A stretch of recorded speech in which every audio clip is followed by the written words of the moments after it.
According to the Daily Wire, a transgender cheerleader who is a biological male was criminally charged last week for allegedly choking a female teammate at a cheerleading camp, which by the way, is really not ladylike behavior. Fox News reported the incident occurred at Ranger College in Texas after a female teammate allegedly called Avery Chanel Medlock a man and said Medlock should not be on the team. And Medlock's response to being called a man was to strangle the woman, which is typically what women do. Women are not catty to each other and they don't insult each other and then they're not passive aggressive at all. What they typically do is go straight to the physical assault. Oh, wait, no, that's men. Well, guys, I'm officially retired as a cheerleader. As of last night at 5:30 a.m., a girl on the team was being very disrespectful and told me I am a man with a penis and that guys should not be on the team. The transgender cheerleader Avery Chanel Medlock reportedly posted on Facebook. I stood up for myself. She called her mom and dad because she was scared because I stood up for herself. Her father said she still has testosterone and a penis, and I will kill anyone who comes after my daughter. Points to dad. I don't know what to say about that. If my daughter were on a cheerleading team and there were a big dude with dangly parts threatening my daughter, I would say the same thing, no matter how that dude identified. The report said that Medlock claimed the cheerleader made transphobic and racist remarks before the alleged incident happening, and that video showed other cheerleaders hiding from Medlock. Medlock reportedly said the alleged attack on the female cheerleader was a joke. Nevertheless, law enforcement officials charged Medlock with assault and removed Medlock from the campus. The father of the female cheerleader who Medlock attacked is now demanding law enforcement release all relevant video footage from the incident. The father defended his posts on social media, writing, quote, I ask you what you would have done when receiving a phone call at 1 o'clock in the morning from your daughter stating they had locked themselves in the room with other girls. The father added he never made any remarks about Medlock's race or gender. Well, I don't know what race has to do with it, but gender seems like it might have something to do with it. Again, testosterone-y boys tend to have a very different way of approaching the world than estrogen-driven girls. So this is yet another indicator that the definition of womanhood is changing rather radically here, and that is shocking. And the patriarchy is so good at this, then we can take we can take violent men and recategorize them as women and then call it female crimes. That's exciting stuff. And meanwhile, there is a really interesting piece from the New York Times today talking about how to reduce disparity between the rich and the poor that completely misses the point, as the New York Times is fond of doing. So according to the New York Times, there's a vast new study showing a key to reducing poverty: more friendships between rich people and poor people. Quote, over the last 4 decades, the financial circumstances into which children have been born have increasingly determined where they have ended up as adults. But an expansive new study based on billions of social media connections has uncovered a powerful exception to that pattern that helps explain why certain places offer a path out of poverty. For poor children, living in an area where people have more friendships that cut across class lines significantly increases how much they earn in adulthood. The new research found. The study, published Monday in Nature, analyzed the Facebook friendships of 72 million people, amounting to 84% of U.S. adults aged 25 to 44.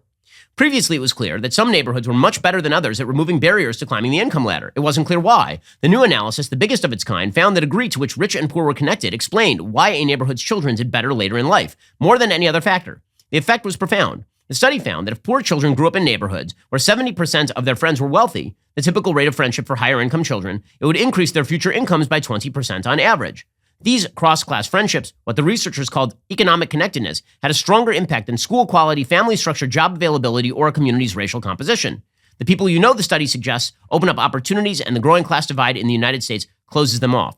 Well, the friendships are a substitute for all of the above.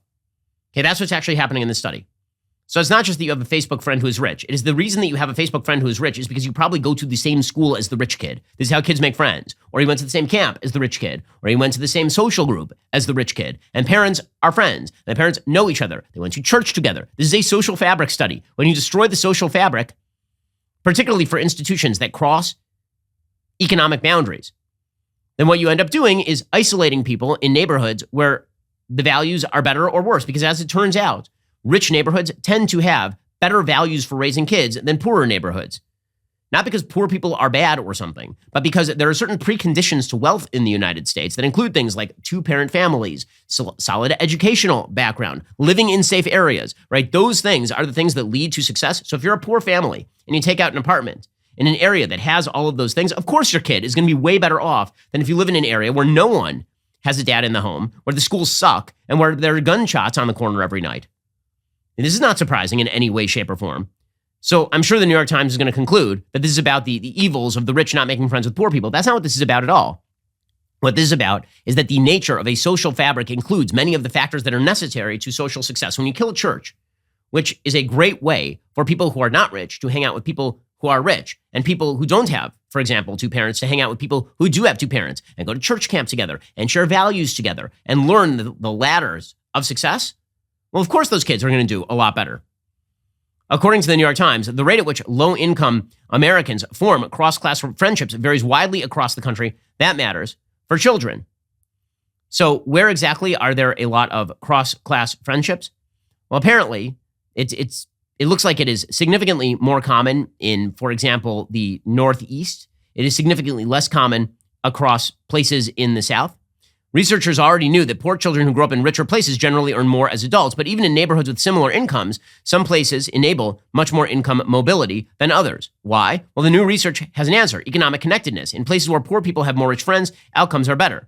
And that relationship held true for all kinds of neighborhoods, including in poor zip codes as well as rich ones. Researchers say economic connectedness is a better predictor of a community's upward mobility than any other characteristic studied yet.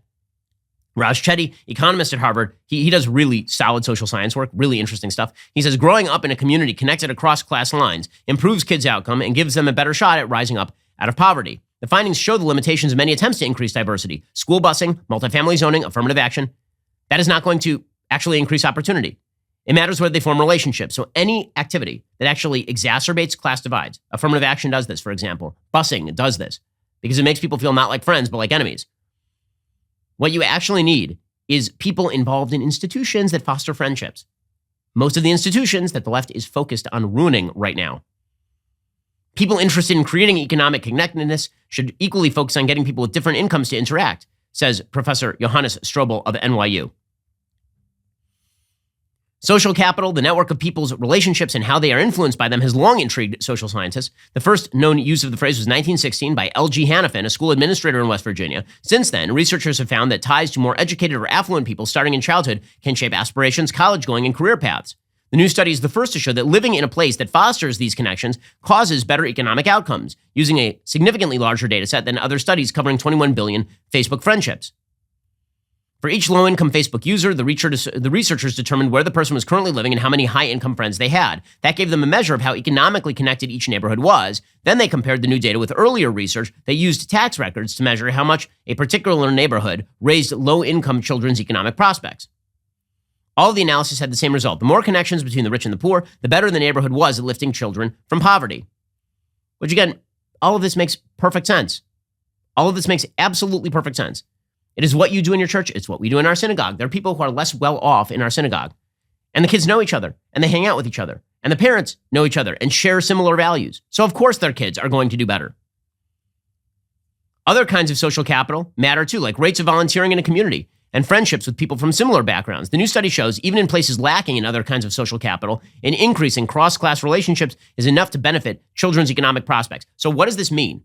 Okay, this is the thing that the New York Times is not going to say. They're going to pretend that this is simply about the economics. What this really suggests is that people in the United States who tend to be higher income are higher income because they do certain things. It's not just that they are blessed with greater abilities. It's not just that that God sort of rained blessings down upon them and therefore they are quote unquote the privileged. It is that in richer neighborhoods there are values that can get taught and passed on. And that if people who are not rich hang out with people of those values, they tend to mimic those values and then do better, which suggests that social mobility is values-based. It is values-based. It is social fabric and values-based, which is exactly the thing the left doesn't want to say. Right? They want to suggest that all income disparities are the result of inherent discrimination. That is not what this study suggests. It suggests that there is great malleability to your income path based on the people you hang out with and the values that you happen to mimic. According to the New York Times, however, Jessica Clark, a sociologist at Indiana University, she says the pressure parents feel to try to give their kids a competitive advantage is amplified when society is unequal and there's more to be lost. Our society is structured in ways that discourage these kinds of cross-class friendships from happening. Many parents, often white, are making choices about where to live and what extracurriculars to put their kids into that make those connections less likely to happen. So it's about the white people fleeing. That's really why all this is happening. Well, no, it isn't. The reason that white people have been fleeing is because they don't want their kids going to bad schools in, for example, high crime areas. Right? This is one of the reasons why you saw white flight from inner cities. Well, Is that the fault of the parents? Or maybe what we actually need are institutions that foster the sort of connections that make people feel as though they have something in common. The whole point that she's making is the opposite. That you're supposed to force people together. The parents are supposed to force it. That's not what we're talking about here. You have to actually share values in order to share time with people. So there was some study showing who's friends with whom by income group. If your income rank is in the 99th percentile, like the richest people, then a large percentage of your friends are going to be from the above average class. If you're in the first percentile, by the way, if you're the poorest in America, then most of the people are going to be below average in terms of what exactly they earn. Low-income people are far more likely than high-income people to make friends in their neighborhoods, the study found, but in poorer areas, there are fewer rich people nearby to befriend. Well, that makes, again, more sense.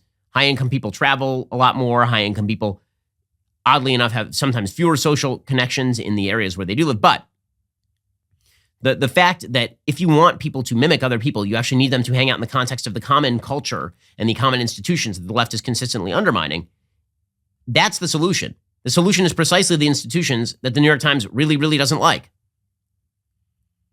According to the New York Times, extracurricular activities, interest clubs play a big role in bringing students together from different backgrounds. Kids get identified by their extracurriculars more than race or socioeconomic status, according to Katie Kanakandi, a Rodriguez school counselor who graduated from the school in 2006. Timothy Malakarni, a sociologist at Nevada State College, has found that the arts in particular seem to foster friendships across racial and economic lines. Athletics is an avenue.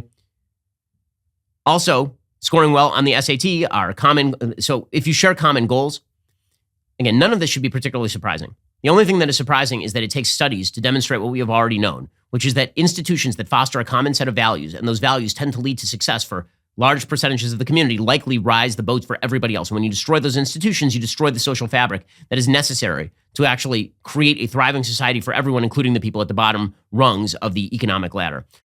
I know what you're thinking. It's time to binge some more Ben Shapiro videos. Well, you are right. You should. But first, like and subscribe. Perfect. I'll see you in the next video.